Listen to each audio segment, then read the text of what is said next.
Hola, ¿qué tal? Muy buenas tardes. Mi nombre es Ramón Edgardo Ruiz Figueroa de la materia Ingeniería de Reactores 2. Pues vamos a exponer algunos conceptos que son fundamentales de esta unidad 4. Sí, entonces vamos a empezar con una pequeña introducción. El objetivo pues es conocer los diferentes conceptos básicos, como lo había mencionado anteriormente, que el biotecnólogo debe tomar en cuenta en el momento de diseñar bioreactores. Como antecedentes tenemos que hay muchos tipos de fotobioreactores, biodigestores o reactores, como lo queramos llamar, dependiendo del tipo y la función, con diferentes usos, ya sea a nivel planta piloto o laboratorio. Es de suma importancia para el biotecnólogo pues conocer diferentes bioreactores específicos de los cuales se puede sacar el mayor provecho para escalar bioprocesos que son pues de un gran valor actualmente, ¿no? ¿Por qué? Porque pues representan muchas ventajas con respecto a la contaminación global. Podemos producir energía limpia y hay muchas biotransformaciones que son muy útiles en el campo de la medicina, de los alimentos. Bueno, veamos la tasa de reacción, pero recordemos que la cinética química, en la parte de la química, en donde se estudia tanto la velocidad del mecanismo como mediante el cual una sustancia se convierte en otra. ¿Sí? Así pues, podemos decir que la tasa de reacción es la velocidad en la que los reactantes se convierten, ¿sí?, en un producto final. Y mencionamos que RA es la velocidad de formación de un producto dado y menos RA es la velocidad en la que desaparece un reactivo, o sea, es a la inversa. Algunos factores que afectan a la velocidad de reacción son la naturaleza de los reactivos, la temperatura, los catalizadores que vamos a ver más adelante y las concentraciones de las especies reactivas, ¿sí? Por otra parte, pues recordemos que la velocidad de reacción puede aumentar, como ya hemos dicho, ¿no?, con el uso de catalizadores o disminuir. Recordemos que pueden aumentar la velocidad de reacción sin que se consuman en el proceso los catalizadores. Sí, pueden ser inorgánicos o pueden ser bioquímicos. La velocidad de reacción puede ser tan alta, sí, que pueda ocasionar una explosión. En el caso de los procesos bioquímicos, pues las reacciones son lentas y se utilizan generalmente enzimas como catalizadores. En este caso, por ejemplo, la anhidrasa carbónica que vemos aquí. Dice, la reacción reversible entre agua y dióxido de carbono es catalizada para formar ácido carbónico cuando la concentración de CO2 en el cuerpo pues es muy alta, ¿no? Actúa esta enzima. Sabemos que las enzimas pues, pueden ser del tipo oxidorreductasa, transferasa, hidrolasa, aleasa, isomerasa, ligasa, ¿no? Esos son los seis tipos principales. Finalmente, como ya se mencionó, pues las variables que las afecta son presión, temperatura y composición. Aquí vemos una tabla, ¿sí? De hidrolasas y desmolasas y cuáles son las clases, ¿no?, que se utilizan generalmente en la industria de los alimentos. Aquí vemos un bioproceso para la obtención de jarabes de alta fructuosa, ¿sí? ¿A partir de quién? Pues del almidón del maíz. ¿Y qué usamos como enzima? Pues la glucosa isomerasa, ¿no?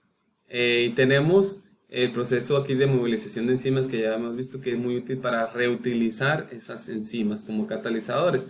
Están también un concepto muy importante que son las variables intensivas y extensivas. Las variables físicas se dividen en intensivas y extensivas. ¿Sí? En termodinámica, la variable extensiva pues es una magnitud cuyo valor es proporcional al tamaño del sistema que describe. En este caso, pues la masa y el volumen son variables extensivas. Las variables intensivas no dependen del tamaño ni la cantidad de la materia en el sistema, ¿sí? Es decir, pues tienen el mismo valor para un sistema que para una de sus partes consideradas como subsistemas del mismo. La temperatura y la presión, en este caso, por ejemplo, pues son variables intensivas, ¿ok? Bien, pues aquí vemos, ¿no?, las variables físicas que se dividen en extensivas e intensivas. Y pues los ejemplos, pues ya vimos, ¿no? Peso, volumen y masa son del tipo de variable extensiva. E intensiva, pues hay muchas. Está la viscosidad, la presión, velocidad, punto de dureza, maleabilidad, ductilidad, función, temperatura, olor, sabor, punto de conductibilidad, etcétera. Hay muchísimas variables, pero tanto las intensivas como las extensivas las vamos a tener que estar controlando, ¿sí? Porque pues requerimos de un flujo, por ejemplo, de presión, requerimos de un pH, requerimos de una temperatura, requerimos estar controlando, ¿sí? Ya sea pues por algún sistema automático, diferentes variables que pueden ser de entrada en una biotransformación. Sí, es muy importante su control.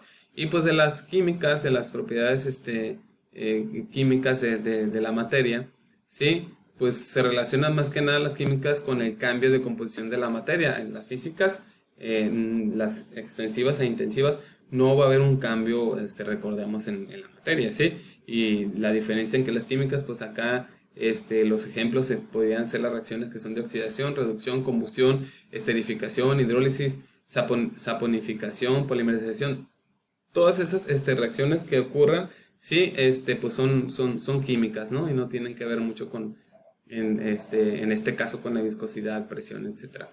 Bien, las reacciones elementales son todas aquellas reacciones en las que las moléculas que se relacionan en una ecuación estequiométrica, se producen en un solo paso o en una sola etapa mediante la interacción directa de los átomos de los reactivos. Y podemos decir que hay del tipo unimolecular, biomolecular y termomolecular, ¿sí? Bien, en este caso, por ejemplo, hay dos reactivos A, B que se convierten en D, ¿sí? En el producto D. En esta reacción, pues no hay compuestos intermediarios, los componentes reaccionan esos dos en un solo paso, ¿sí?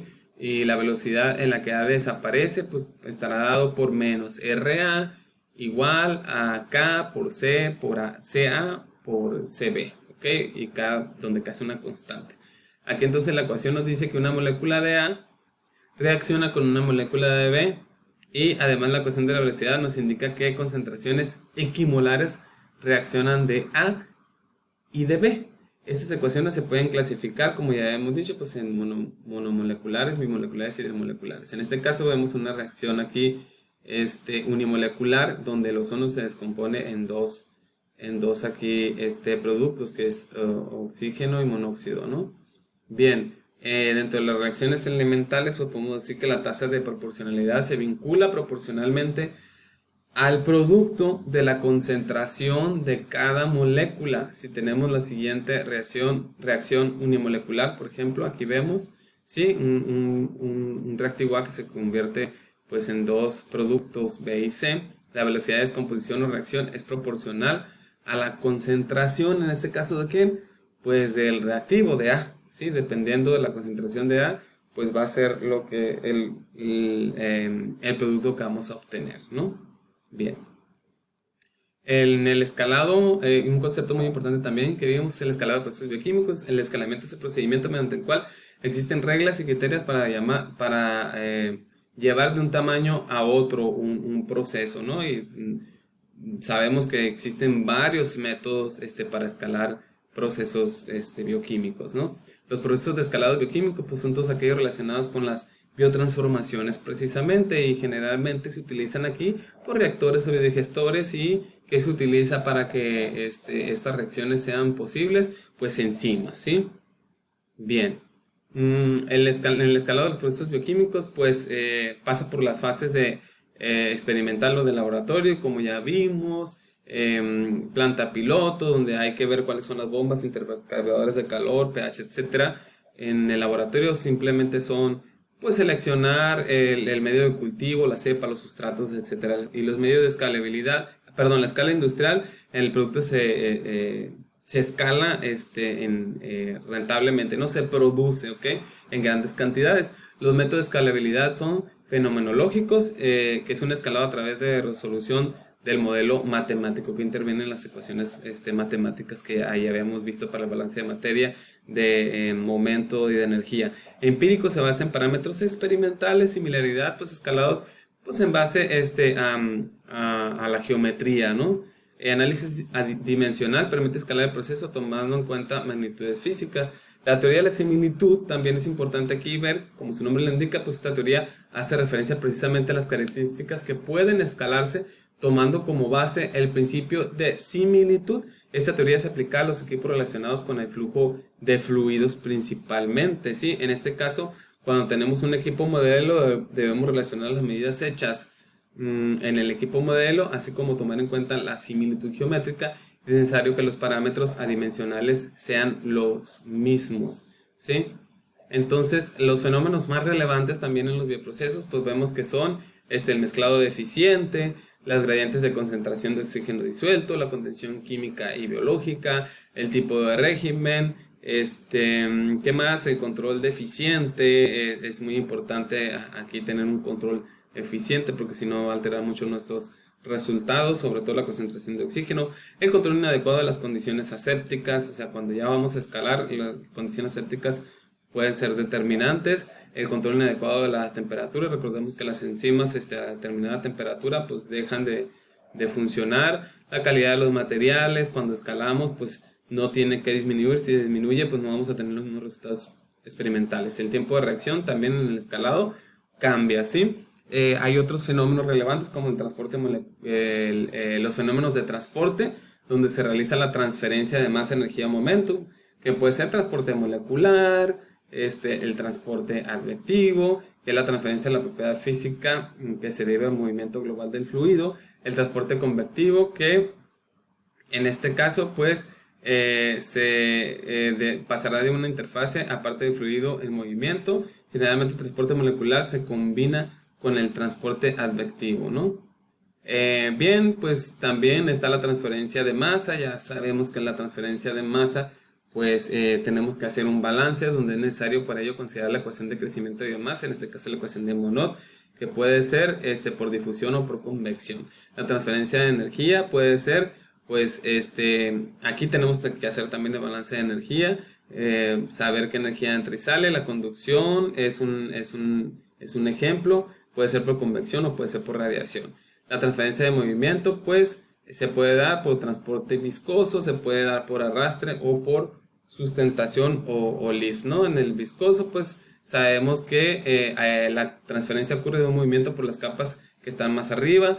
En el arrastre, por ejemplo, el viento que sopla y empuja a una persona, ¿no? El fluido es transferido de un objeto por convección. Y la sustentación, pues vemos el ejemplo del avión, ¿no? Donde el aire ejercido en las alas del avión pues hace que sea posible el movimiento, ¿no?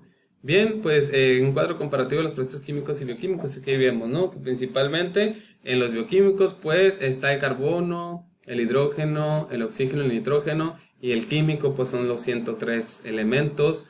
El punto de fusión menos de 250, altos los puntos de fusión 500 grados, punto de ebullición 350 contra 1000 en el químico, solubilidad pues son insolubles en agua, y acá pues son solubles en agua los químicos, ¿sí? Los tipos de reacción pues son complejas y lentas en los bioquímicos, y en los químicos pues pueden ser esporádicas, ¿no? Se descomponen fácilmente los bioquímicos y en el químico no.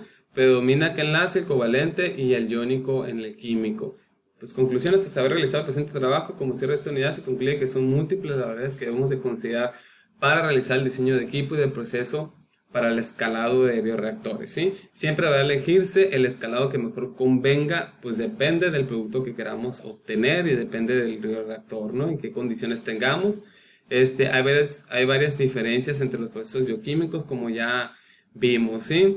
En efecto, la temperatura de la reacción, los catalizadores usados como ácidos, bases o enzimas, por ejemplo, en un proceso para la obtención de biodiesel que me tocó participar, pues sí veíamos que las condiciones experimentales todo salía perfecto. Sin embargo, cuando ya se escaló por medio de un bioreactor que se utilizó, pues habría que considerar varias variables y que tendríamos que haber controlado, y al no controlarse pues no se obtuvo la producción que se suponía que se iba a obtener, se obtuvo menos. Sin embargo pues pudo ahí tenido que ver pues el catalizador que se usó KOH, en ese caso pudo haberse usado alguna otra base como catalizador, ¿sí? Y cambia muchas condiciones, como las condiciones de seguridad, por ejemplo, porque pues estás escalando un proceso y intervienen otras muchas variables. Bueno, pues por mi parte es todo. Es corto el tiempo y el tema es muy largo para hablar de él. Sin embargo, pues traté de abordar lo mejor posible el tema. Pues muchísimas gracias por su atención y pues estamos pendientes en la próxima. Saludos, muchas gracias.